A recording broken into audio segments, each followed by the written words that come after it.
Jadi kadang-kadang ada topik-topik baru atau mungkin profesor di assign untuk mereview paper itu ya di deliver ke mahasiswanya gitu.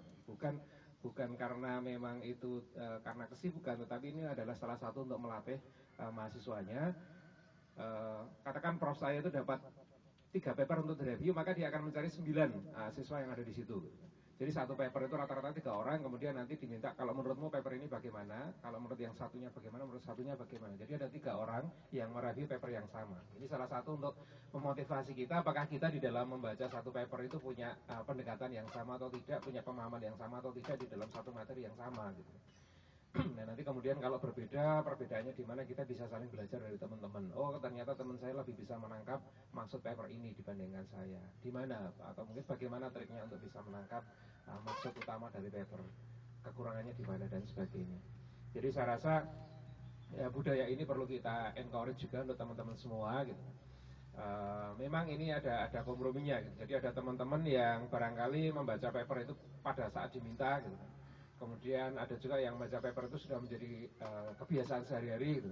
Kemarin mungkin Pak Jazi sempat warning Pak Husni gitu kan. Wah Pak Husni ini dalam berapa Pak Husni kemarin? Sampai September itu sudah 53 paper yang dia rangkum gitu. Nah, di topik yang sama gitu ya, di area web crawling gitu kan. Ini ya itu bagus, tetapi kita juga harus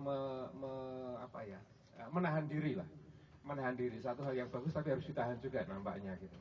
Ya, ini satu cerita saja dari presentasi di ruang kami kemarin. Itu suatu hal yang bagus. Tetapi untuk topik yang kemudian dilepas saja, mungkin nantinya yang terlihat itu adalah knowledge saja, tetapi tidak mampu mengambil benang merah di antara sekian banyak yang sudah dia baca. Padahal yang diharapkan itu dari sekian ini benang merahnya apa, peluang apa yang masih bisa dilakukan, yang itu memang inline atau ada kaitannya dengan topik besar Anda. Topik besar itu memang itu adalah kontrak, tetapi sebelum kompre itu nampaknya bukan hal yang haram kalau mau diubah atau digeser gitu. Saya rasa itu gitu. Jangan kemudian wah ini nanti topik saya akan berubah Pak. Sepengetahuan saya kalau belum kompre itu masih ya paling makruh lah gitu kan.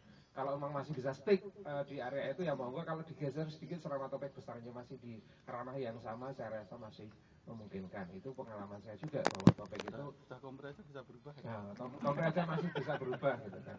Nah kalau tadi Pak Agus bilang kalau sudah 7 tahun itu diminta untuk surat cinta mengundurkan diri gitu kan.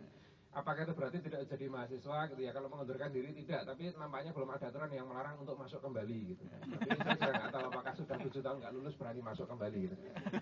Yang jelas yang saya dengar itu ada di UGM satu fakultas yang men-DO paling tidak 2. Itu sebenarnya sudah ujian, tetapi karena nggak selesai kemudian waktunya ilips atau waktunya itu terlewati, itu tetap ada surat dan kemudian di DO karena Senat tidak mau negosiasi dengan peraturan yang ada.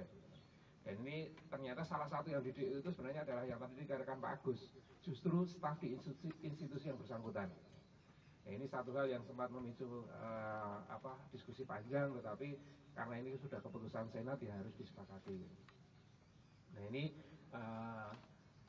jadi kalau ada yang sekolah di institusinya sendiri, tadi Pak Agus mengatakan itu mungkin probabilitasnya untuk beban-beban itu sulit dilepas.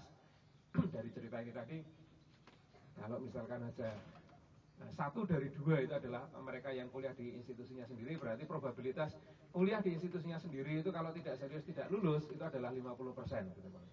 Dari kasus ini loh ya, nggak tahu kalau semoga saja tidak gitu. Tapi untungnya di sini tidak ada rekan-rekan saya yang dari institusi saya sendiri gitu.